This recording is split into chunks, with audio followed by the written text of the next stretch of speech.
தமிழ்நாடு தௌஹீத் ஜமாத் வழங்கும் கல்வி சிந்தனைகள். அஸ்ஸலாமு அலைக்கும் வரஹ்மத்துல்லாஹி வபரகாத்துஹு. தமிழ்நாடு தௌஹீத் ஜமாத்தின் சார்பாக கல்வி சிந்தனை என்கின்ற நிகழ்ச்சியில் நாம் இந்த வாரம் பார்க்க இருக்கிற செய்தி என்னன்னு சொன்னால், ஸ்காலர்ஷிப் சம்மந்தமாக நம்ம பார்க்க இருக்கிறோம். பொதுவாக ஸ்காலர்ஷிப் இன்றைக்கி அரசாங்கம் ரெண்டு வகையாக நமக்கு அரசாங்கத்தில் ஸ்காலர்ஷிப்பை பெற முடியும். ஒன்று மத்திய அரசாங்கம் வழங்கக்கூடிய ஸ்காலர்ஷிப், இன்னொன்று மாநில அரசாங்கம் வழங்கக்கூடிய ஸ்காலர்ஷிப்பு. அதில் நம்ம இப்போ பார்க்கக்கூடிய ஸ்காலர்ஷிப் வகை என்னென்னா, மத்திய அரசாங்கம் ஸ்காலர்ஷிப் ஒதுக்கியிருக்கிறாங்க.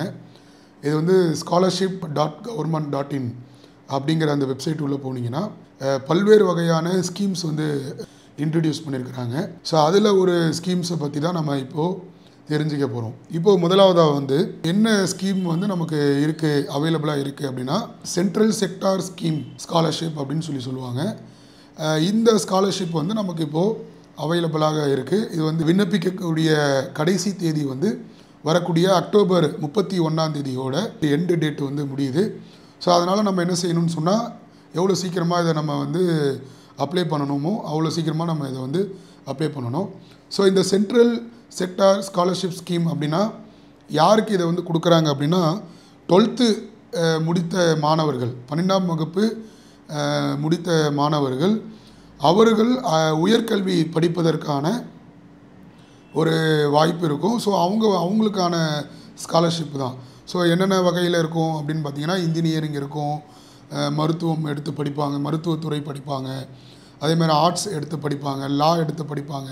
இது மாதிரி என்னென்ன டிகிரி கோர்சஸ் இருக்கோ, ஸோ அந்த கோர்சஸ் எல்லாம் எடுத்து படிக்கக்கூடிய மாணவர்கள், முதலாம் ஆண்டு படிக்கக்கூடிய மாணவர்கள் இந்த ஸ்காலர்ஷிப்பை தாராளமாக அப்ளை பண்ணலாம். நிறைய பேர் என்ன செஞ்சுருப்பீங்கன்னா, காலேஜ் ஜாயின் பண்ணியிருப்பீங்க. ஸோ உங்களுக்கான ஆப்பர்ச்சுனிட்டி இது அதிகமாக இருக்குது.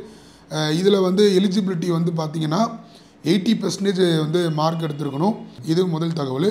ரெண்டாவது என்னென்னு சொன்னால், இந்த ஸ்காலர்ஷிப் 50% யாருக்கு ஒதுக்கியிருக்காங்கன்னா பெண்களுக்கு ஒதுக்கியிருக்காங்க. அதை நம்ம குறிப்பாக இங்கே பதிவு செஞ்சுக்கிறோம்.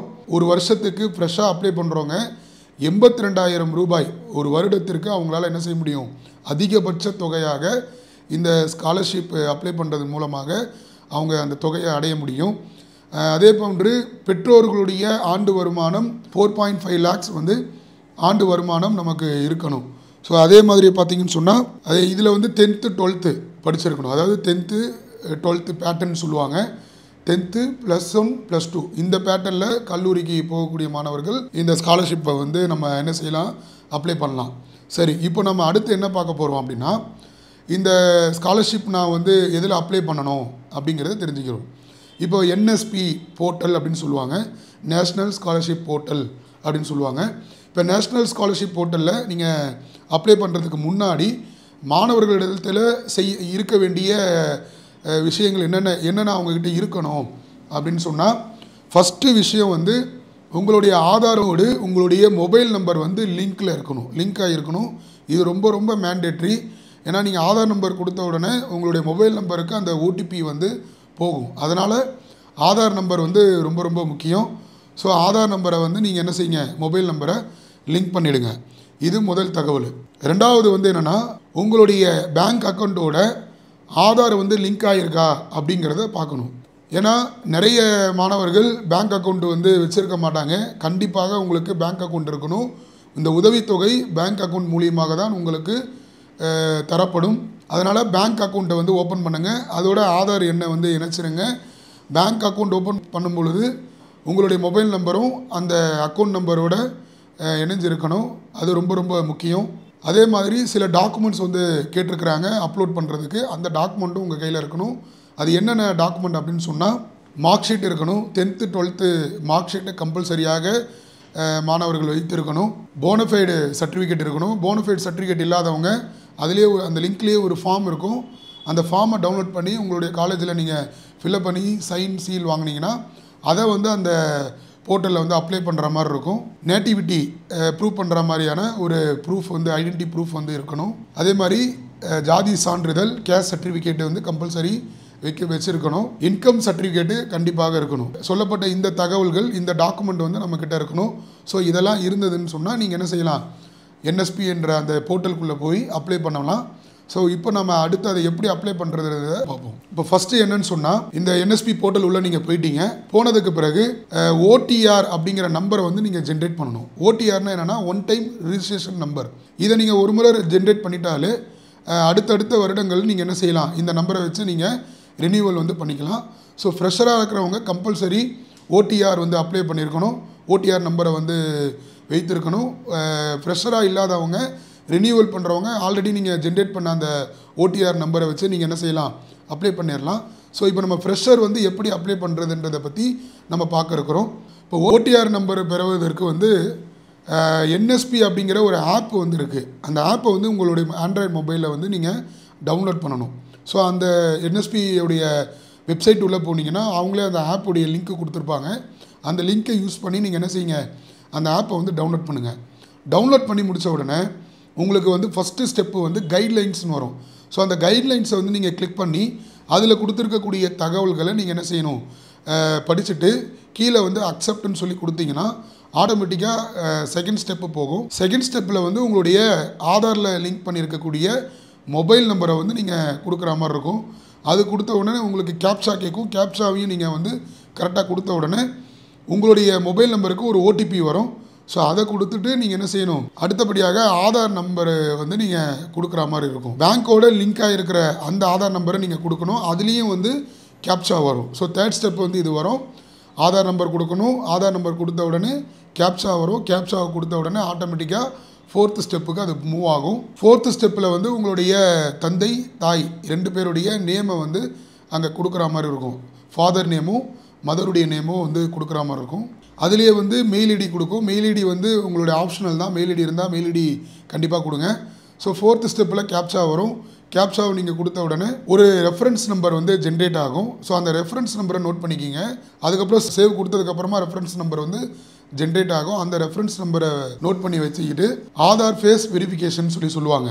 ஸோ ஆதார் ஃபேஸ் வெரிஃபிகேஷன்ற அதுலேயே என்எஸ்பியிலே வந்து EKYC அப்படிங்கிற அந்த ஆதார் வெரிஃபிகேஷன் உள்ளே போயிட்டீங்க அப்படின்னு சொன்னால் EKYC அப்படிங்கிற அந்த ஆப்ஷனில் வந்து நீங்கள் கிளிக் பண்ணி உள்ளே போன உடனே உங்களுடைய ஃபேஸ் வந்து அங்கே புகைப்படம் எடுக்கிற மாதிரி, இப்போ நம்ம ஆதார் எடுக்கும்போது புகைப்படம் எடுப்பாங்கள்ல, அது மாதிரி என்ன செய்வாங்கன்னா ஒரு புகைப்படம் வந்து எடுப்பாங்க. அதை நீங்களே உங்களுடைய ஃபோனில் எடுக்கிற மாதிரி இருக்கும். ஸோ சில பேர் வந்து இதை கவனிக்க வேண்டிய மாணவர்கள் கவனிக்க வேண்டிய விஷயம் என்னன்னு சொன்னால், நீங்கள் ஃபோட்டோ எடுக்கும்போது சில பேர் ஸ்பெக்ஸ் போட்டிருக்கீங்க, கண்ணாடி போட்டிருக்கீங்கன்னா அதை வந்து நீங்கள் என்ன செய்யுங்க, கண்ணாடியை கழட்டிட்டு உங்களுடைய கண்ணை தான் அது என்ன செய்யணும்னா கேப்சர் பண்ணும். ஸோ அதனால் கண்ணு கண்டிப்பாக தெளிவாக அந்த ஃபோட்டோவில் விழுற மாதிரி பார்க்கணும். கொஞ்சம் நீங்கள் ஷேக் பண்ணாலே உங்களுக்கு அங்கே வந்து என்ன ஆகும்னா க்ரீன் கலரில் எரியும். ஸோ க்ரீன் கலர் எரிஞ்ச உடனே ஏற்கனவே ஒரு ரெஃபரன்ஸ் நம்பர் ஜென்ரேட் ஆகிருக்கும். அந்த ரெஃபரன்ஸ் நம்பரை நீங்கள் கொடுத்ததுக்கு பிறகு ஆட்டோமேட்டிக்காக உங்களுக்கு இப்போ தான் என்ன ஆகும்னு சொன்னால் ஓடிஆர் நம்பர் வந்து ஜென்ரேட் ஆகும். அதுலேயே உங்களுக்கு காட்டும், க்ரீன் கலரில் ஒரு சிம்பிள் வரும், ஓடிஆர் நம்பர் ஜென்ரேட்டடுன்னு சொல்லி.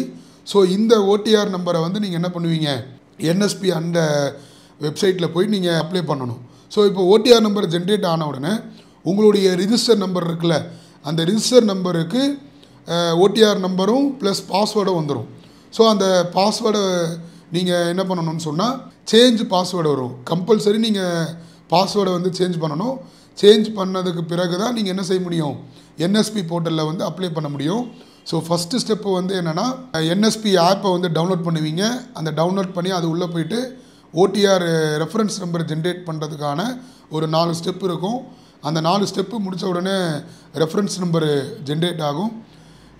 ரெண்டாவதாக வந்து என்ன செய்வீங்கன்னு சொன்னால் ஆதார் ஃபேஸ் ஆத்தென்டிகேஷன் பண்ணுவீங்க. அதில் வந்து EKYC அப்படிங்கிற அந்த விஷயத்தை வந்து நீங்கள் கிளிக் பண்ணணும். அந்த ஆப்ஷனை கிளிக் பண்ணணும். கிளிக் பண்ணதுக்கு பிறகு ரெஃபரன்ஸ் நம்பரை கொடுத்தீங்க அப்படின்னு சொன்னால் உங்களுக்கு ஓடிஆர் நம்பர் வந்து க்ரியேட் ஆகும். ஸோ இந்த ஓடிஆர் நம்பர் க்ரியேட் ஆன உடனே உங்களுடைய ரிஜிஸ்டர் மொபைல் நம்பருக்கு ஒரு யூசர் ஐடி பாஸ்வேர்டு வந்துடும். இதை கொடுத்து நீங்கள் என்ன பண்ணணும், பாஸ்வேர்டை வந்து சேஞ்ச் பண்ணணும். சேஞ்ச் ஆனதுக்கு பிறகு நீங்கள் இப்போ என்ன செய்வீங்க, ஸோ அப்ளை ஃபார் ஸ்காலர்ஷிப் தெளிவாக அங்கே கொடுத்துருப்பாங்க. அப்ளை ஃபார் ஸ்காலர்ஷிப்பை வந்து நீங்கள் கிளிக் பண்ணி உள்ளே போன உடனே அதில் வந்து ஃப்ரெஷ்ஷாக அல்லது ரினியூவலாக கேட்கும். ஸோ ஃப்ரெஷ் கொடுத்தீங்க அப்படின்னு சொன்னால் அதில் டேர்ம்ஸ் அண்ட் கண்டிஷன்ஸ்லாம் இருக்கும். ஸோ அதை கொடுத்ததுக்கு பிறகு அது ஸ்டேட்டு, எந்த ஸ்டேட்டில் நீங்கள் இருக்கீங்க அது கேட்கும். அதிலே வந்து போஸ்ட் மெட்ரிக்காக ப்ரீ மெட்ரிக்காக இருக்கும். கம்பல்சரி நீங்கள் வந்து போஸ்ட் மெட்ரிக்கை தான் வந்து கிளிக் பண்ணணும். அதுக்கு பிறகு என்ன வகைக்காக இது உள்ளே வந்திருக்கீங்கன்றது ஸ்காலர்ஷிப் அண்டு ஒரு ஆப்ஷன் வரும். ஸ்காலர்ஷிப்பை வந்து கிளிக் பண்ண உடனே ஓகே கொடுக்கணும். ஓகே கொடுத்த உடனே ப்ரொசீடு வந்துடும். ப்ரொசீடு கொடுத்ததுக்கு பிறகு ஃபில் அப்ளிகேஷன், அப்போது அப்ளிகேஷனுக்குள்ளே மூவ் ஆகும். ஆட்டோமேட்டிக்காக அப்ளிகேஷனுக்குள்ளே மூவ் ஆகும். ஃபஸ்ட்டு வந்து ஜென்ரல் இன்ஃபர்மேஷன் வந்து கேட்பாங்க. ஸோ ஜென்ரல் இன்ஃபர்மேஷன் வந்து என்னென்னு சொன்னால் உங்களுடைய பெயர், உங்களுடைய ஸ்டேட்டு, டிஸ்ட்ரிக்கு, காண்டாக்ட் நம்பரு, ஃபாதர் நேமு, இது மாதிரி பல டீட்டெயில்ஸ் வந்து ஜென்ரல் இன்ஃபர்மேஷன் சொல்லுவாங்க. ஸோ இந்த பொதுவான தகவல்களை நீங்கள் கொடுத்ததுக்கு பிறகு நெக்ஸ்ட்டு கொடுப்பீங்க. ஸோ நெக்ஸ்ட்டு கொடுத்ததுக்கு பிறகு அகாடமிக் டீட்டெயில்ஸ் வந்து கேட்கும். ஸோ இந்த ஜென்ரல் இன்ஃபர்மேஷனில் வந்து கம்யூனிட்டி, ரிலீஜியன், அதேமாதிரி ஆனுவல் இன்கம், நான் ஏற்கனவே சொன்ன மாதிரி அந்த ஒர்க்கு டைப்பு, நம்மளுடைய ஃபாதர் வந்து எந்த டைப் ஆஃப் ஒர்க் வந்து பண்ணுறாங்க, அவங்க என்ன வகையான வேலைகளை செய்கிறாங்கன்றத கம்பல்சரி கேட்கும். இந்த இடத்துல இது ரொம்ப முக்கியம். ஏன்னா 80% மார்க் இல்லாதவங்க இந்த செய்யக்கூடிய அந்த தொழிலை வைத்து அவங்களுடைய மதிப்பெண்கள் குறைக்கப்படும். அதன் மூலமாக அவங்களுக்கு அந்த ஸ்கீம் வந்து அப்ளை ஆகும். ஸோ அதனால் அதை தெளிவாக வந்து படித்து பார்த்து அதை என்ன செய்யுங்க, அதை வந்து கிளிக் பண்ணுங்கள். ஸோ இது சேவ் அண்ட் நெக்ஸ்ட்டு கொடுத்ததுக்கு பிறகு அகாடமிக் டீட்டெயில்ஸ் வந்து மூவ் ஆகும். ஃபஸ்ட்டு ஜென்ரல் இன்ஃபர்மேஷன், அதற்கு பிறகு அகாடமிக் டீட்டெயில்ஸ். ஸோ அகாடமிக் டீட்டெயில்ஸில் வந்து என்னென்ன கேட்கப்படும் அப்படின்னு சொன்னால் உங்களுடைய இன்ஸ்டியூட்டு. ஸோ நீங்கள் எந்த இன்ஸ்டியூட் படிக்கிறீங்க, ஸோ அந்த இன்ஸ்டியூட் நேம் வந்து டைப் பண்ணிங்கன்னா உங்களுக்கு அதுலேயே வந்து பேர் வந்துடும். டைப் பண்ணிங்க உங்களுடைய ஸ்கூல் நேம் ஒரு 4 வார்த்தை அடித்த உடனே ஆட்டோமேட்டிக்காக அந்த 4 வார்த்தை நீங்கள் டைப் பண்ணிங்கன்னா உங்களுடைய அந்த காலேஜோடைய நேம் வந்து அங்கே காட்டும். ஸோ அதை கிளிக் பண்ணி உள்ளே போயிடணும். ஸோ 2வது ஸ்டெப்பு, காலேஜ் நீங்கள் செலக்ட் பண்ண உடனே எந்த கோர்ஸ் படிக்கிறீங்க அப்படிங்கிறத கண்டிப்பாக வந்து கேட்பாங்க. ஸோ அதையும் நீங்கள் வந்து கிளாரிட்டி கொடுக்கணும். ஸோ ஆர்ட்ஸா, எந்த சப்ஜெக்ட் எடுத்து படிக்கிறீங்க அப்படிங்கிற அந்த கோர்ஸ் டீட்டெயில்ஸை வந்து நீங்கள் கொடுக்குற மாதிரி இருக்கும். இப்போ வந்து மார்க் ஷீட்டு டீட்டெயில்ஸு, ஏற்கனவே நான் சொன்ன மாதிரி 10th mark sheet, 12th mark sheet compulsory வேணும். ஸோ 10th மார்க்கில் நீங்கள் என்னென்ன மார்க் எடுத்திருக்கீங்க, எவ்வளோ பெர்சன்டேஜ் எடுத்திருக்கீங்க, எந்த வருஷம் பாஸ் ஆனீங்க, எந்த போர்டு அப்ளை பண்ணி எழுதுனீங்க, ஸோ இந்த டீட்டெயில்ஸ்லாம் கேட்கும். அதே மாதிரி 12th நீங்கள் என்ன மார்க் எடுத்திருக்கீங்க, எவ்வளோ பெர்சன்டேஜு, ஸோ இந்த டீட்டெயில்ஸ்லாம் நீங்கள் கொடுக்குற மாதிரி இருக்கும். ஸோ 10th மார்க் டீட்டெயில்ஸ் கொடுப்பீங்க, 12th டீட்டெயில்ஸ் கொடுப்பீங்க. அதற்கு பிறகு ப்ரீவியஸ் அகாடமிக் டீட்டெயில்ஸை வந்து கொடுப்பீங்க. ஸோ அது 10th 12th இருந்தாலும் சரி, அல்லது காலேஜ் முடித்து பிஜி பண்ணக்கூடியவங்க, ஸோ அவங்க வந்து யூஜி டீட்டெயில்ஸை வந்து கொடுக்குற மாதிரி இருக்கும். ஸோ யூஜியில் வந்து நீங்கள் என்ன மார்க் எடுத்திருக்கீங்களோ அதனுடைய டீட்டெயில்ஸை வந்து ப்ரீவியஸ் அகாடமிக் டீட்டெயில்ஸாக கருதப்படும். ஸோ அதில் நீங்கள் அந்த டீட்டெயில்ஸை வந்து ஃபில் பண்ணுவீங்க. கொடுத்ததுக்கு பிறகு அடுத்து சேவ் அண்ட் நெக்ஸ்ட்டு. ஸோ இந்த டீட்டெயில்ஸ்லாம் கொடுத்ததுக்கு பிறகு சேவ் அண்ட் நெக்ஸ்ட்டு கொடுத்த உடனே அப்ளிகேஷன் ஸ்பெசிஃபிகேஷன் வரும். ஸோ ஸ்பெசிஃபிகேஷன்னா என்னென்னு சொன்னால், நம்மளுடைய தந்தை ஆர்மியில் ஒர்க் பண்ணியிருக்காங்களா, இல்லை நாம் டிசபிலிட்டியாக இருக்கிறோமா, ஸோ இது மாதிரி ஏதாவது ஒரு ஸ்பெசிஃபிக்காக இருந்ததுன்னா அதை மென்ஷன் பண்ணி அதை நீங்கள் கிளிக் பண்ணணும். ஸோ அது ஓகே, நீங்கள் ஏதாவது ஒரு ஸ்பெசிஃபிக் உங்களுக்கு இருக்குது அப்படின்னா நீங்கள் ஓகே கொடுத்து அதுக்குள்ளே போகணும். அப்படி இல்லை அப்படின்னா கண்டினியூ கொடுத்தீங்கன்னா ஆட்டோமேட்டிக்காக கண்டினியூக்குள்ளே போயிடும். ஸோ இந்த டீட்டெயில்ஸ்லாம் நம்ம கொடுத்ததுக்கு பிறகு நான் ஏற்கனவே சொன்ன மாதிரி நம்மளுடைய பெர்சன்டேஜ் மார்க்கினுடைய பெர்சன்டேஜு, நம்மளுடைய தந்தை என்ன தொழில் செய்கிறாங்களோ அதை பேஸ் பண்ணி இருக்கக்கூடிய அந்த பெர்சன்டேஜ் மார்க்கு, ஸோ இந்த டீட்டெயில்ஸ்லாம் வைத்து நம்ம எந்த ஸ்கீமுக்குள்ளே வரோம் அப்படிங்கிறது அங்கே ஷோ ஆகும். ஸோ அந்த ஸ்கீமை வந்து நீங்கள் என்ன பண்ணணும்னா செலக்ட் பண்ணணும். ஸோ எந்தெந்த ஸ்கீமுக்குள்ளே நம்ம வரோம் அப்படிங்கிறத அங்கே காட்டும். ஸோ எதுலேயுமே இல்லைன்னு சொன்னால் நீங்கள் எந்த ஸ்கீமுக்குள்ளேயும் இந்த ஸ்காலர்ஷிப் அப்ளை வந்து பண்ண முடியாது. ஸோ நாம் அப்ளை பண்ண நம்ம கொடுத்த டீட்டெயில்ஸை பேஸ் பண்ணி அந்த ஸ்கீம் வந்து ஷோ ஆகும். ஸோ அந்த ஸ்கீமை நீங்கள் என்ன செய்யணும்னா கிளிக் பண்ணி அடுத்த ஸ்டெப்புக்குள்ளே மூவ் பண்ணணும். ஸோ நெக்ஸ்ட் ஸ்டெப்பு வந்து ஸ்கீம் ஸ்பெசிஃபிக் டீட்டெயில்ஸ். ஸோ அதில் கேட்கக்கூடிய என்ன ஸ்பெசிஃபிக்கோ அந்த டீட்டெயில்ஸை வந்து நீங்கள் கொடுத்தீங்க அப்படின்னு சொன்னால் 6வது ஸ்டெப்பாக வந்து என்ன ஆகும்னா டாக்குமெண்ட் அப்லோடு, அதாவது டாக்குமெண்ட் அப்லோடுன்னு சொல்லுவாங்க. என்னென்ன டாக்குமெண்ட் வேணும் அப்படின்னு சொன்னால் 10th mark sheet, 12th mark sheet, அதன் பிறகு bona fide certificate, community certificate, income certificate. So 5 சான்றிதழ் வந்து கம்பல்சரி உங்களுக்கு இருக்கணும். ஸோ இந்த 5 சான்றிதழ் அங்கே வந்து அப்லோடு வந்து கேட்கும். மேலே வந்து ஃபஸ்ட்டு வந்து பார்த்தீங்கன்னு சொன்னால் உதாரணத்துக்கு போனஃபைட் சர்டிஃபிகேட் இருக்கும், அதை அப்லோட் பண்ணிங்கன்னா போனஃபைட் சர்டிஃபிகேட் இருக்கிறவங்க அதை அப்லோட் பண்ணிடலாம். அப்படி இல்லாதவங்க ஒரு ஃபார்ம் அங்கே ஜென்ரேஷன் இருக்கும், அந்த ஃபார்மை நீங்கள் டவுன்லோட் பண்ணி அதை ஃபில்அப் பண்ணி உங்களுடைய காலேஜில் வந்து சீல் சைன் வாங்கி அப்புறமா நீங்கள் என்ன செய்யணும்னா அதை வந்து உள்ளே அப்லோட் பண்ணணும். அதன் பிறகு மார்க் ஷீட் வரும். 3வது வந்து நேட்டிவிட்டியை ப்ரூவ் பண்ணுற மாதிரியான ஒரு ப்ரூஃப் வந்து நம்மக்கிட்ட இருக்கணும். ஸோ ஆதார் ப்ரூஃப், அந்த ஆதார் ப்ரூஃபை வச்சு நீங்கள் என்ன செய்யலாம், நேட்டிவிட்டி ப்ரூஃப் பண்ணுறதுக்கு ஆதார் தேவையானது. ஸோ ஆதாரை நீங்கள் அப்லோட் பண்ணுற மாதிரி இருக்கும். அப்படி இல்லைனா வேறு ஏதாவது எனி டாக்குமெண்ட் இருந்தாலும் அதை நீங்கள் என்ன செய்யலாம்னா அப்லோட் பண்ணலாம். அடுத்து வந்து கேஸ்ட் சர்டிஃபிகேட், எந்த கேஸ்ட்டில் நம்ம வரோம், முஸ்லீம்ஸாக இருந்தோம்னா பிசிஎம் சான்றிதழை வைத்திருக்கணும்.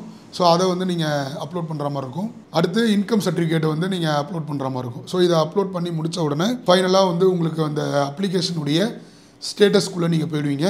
ஸோ இதில் வந்து 3 வகையான வெரிஃபிகேஷன்ஸ் இருக்கும். அப்ளிகேஷன் வெரிஃபிகேஷன் ஒன்று இருக்கும். அப்ளிகேஷன் வெரிஃபிகேஷன் பண்ணி முடித்த உடனே ஆட்டோமேட்டிக்காக வந்து இன்ஸ்டியூட் வெரிஃபிகேஷன் இருக்கும். ஸோ நம்மளுடைய கல்லூரியில் நம்ம கொடுத்த தகவல்களை நாம் கல்லூரியில் என்னென்ன டாக்குமெண்ட்டு ஒரு பஞ்ச் டாக்குமெண்ட் வந்து கொடுக்கணும், இது மாதிரி நான் அப்ளை பண்ணியிருக்கிறேன் அப்படின்னு சொல்லி நம்ம கல்லூரியில் வந்து அந்த டாக்குமெண்ட்டை கொடுத்துட்டு, ஸோ அந்த டாக்குமெண்ட்டை பேஸ் பண்ணி என்ன செய்வாங்கன்னா அவங்க அந்த போர்ட்டலுக்குள்ளே போவாங்க. ஸோ இன்ஸ்டியூட்டுக்குன்னு சொல்லி தனியாக ஒரு லாகின் கொடுத்துருப்பாங்க. ஸோ அந்த லாகின்குள்ளே போய் நாம் அப்ளை பண்ணதுக்கு பிறகு அவங்க அதை ஓப்பன் பண்ணி பார்ப்பாங்க. நம்ம கொடுக்கக்கூடிய அந்த காலேஜில் கொடுக்கக்கூடிய அந்த டாக்குமெண்ட்டை வைத்து அவங்க சரி பார்த்து என்ன செய்வாங்கன்னு சொன்னால் எல்லாத்தையும் ஓகே பண்ணி அவங்க அப்ரூவ் பண்ணுவாங்க.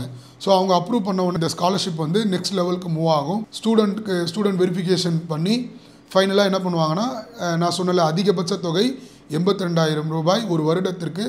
ஸோ நம்மளுடைய மார்க் பேஸ் பண்ணி நம்மளுடைய பேரண்ட் செய்யக்கூடிய அந்த ஒர்க்கை பேஸ் பண்ணி நமக்கான தொகையை வந்து முடிவு செய்து நம்மளுடைய பேங்க் அக்கௌண்ட்டு ரிஜிஸ்டர்டு ஆதார், நம்மளுடைய மொபைல் நம்பர் இதெல்லாம் ரிஜிஸ்டர் பண்ணியிருக்கக்கூடிய பேங்க் அக்கௌண்ட்டுக்கு வந்து அந்த தொகை வந்து தரப்படும். ஸோ இதுதான் வந்து இந்த மொத்த ஸ்காலர்ஷிப்புக்கு உண்டான ப்ரொசீஜரை வந்து நம்ம சொல்லியிருக்கிறோம்.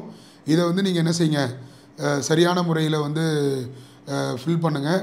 இதில் வந்து நம்ம பொறுமையாக ஃபில் பண்ணுங்கள். ஏன்னா நமக்கு டைம் இருக்குது. அக்டோபர் 31 வரைக்கும் நமக்கு டைம் இருக்குது. மேபி அந்த டைமை கூட எக்ஸ்டெண்ட் பண்ணுறதுக்கான வாய்ப்புகள் கூட இருக்குது. அதனால் அவசரப்பட்டு எந்த தகவலையும் என்ன செஞ்சிடாதீங்க, தவறான தகவல்களை கொடுத்துடாதீங்க. நான் மறுபடியும் ஒரு முறை சொல்கிறேன், நம்மக்கிட்ட இருக்க வேண்டிய மிக முக்கியமானது, ஸ்டூடெண்ட் கிட்ட இருக்க வேண்டியது பேங்க் அக்கௌண்ட் கம்பல்சரி இருக்கணும். அந்த பேங்க் அக்கௌண்ட் வந்து ஆதாரோட லிங்க் ஆகியிருக்கணும். அதே மாதிரி நம்மளுடைய மொபைல் நம்பர் ஆதார் நம்பரோட லிங்க் ஆகியிருக்கணும். ஸோ இந்த டீட்டெயில்ஸ்லாம் நம்மக்கிட்ட கரெக்டாக இருந்ததுன்னா நமக்கு அந்த தொகை கண்டிப்பாக நமக்கு வந்து விழும். ஸோ ஒரு மாணவன் பெறக்கூடிய அந்த தொகை என்பது அது மிகப்பெரிய ஒரு நன்மையாக அமையும். அதனால் இதை பார்க்கக்கூடிய மக்கள் அதிகமாக என்ன செய்யுங்க, ஷேர் பண்ணுங்கள். 82,000ன்றது வந்து ஒரு பெரிய தொகை, அதிகபட்சம். ஸோ இதில் வந்து குறைந்தபட்ச தொகை ஒரு 50,000 ஒரு 30,000 எவ்வளோ வந்தாலுமே அது என்ன ஆகும், ஒரு மிகப்பெரிய ஒரு உதவியாக இருக்கும். அதனால் இது அதிகமாக மக்களுக்கு என்ன பண்ணுங்கள், ஷேர் பண்ணுங்கள். மேலும் இந்த வீடியோவை பார்க்கக்கூடியவங்க மாணவர்கள் யாருக்காவது ஏதாவது சந்தேகம் இருந்தால் நீங்கள் என்ன செய்யுங்க, தமிழ்நாடு தௌஹீத் ஜமாத் மாணவர் அணிக்கு நீங்கள் தொடர்பு கொள்ளுங்கள். சந்தேகங்களை நீங்கள் கேட்டு பெற்றுக்கொள்ளலாம். அல்லாஹு அக்பர், அல்லாஹு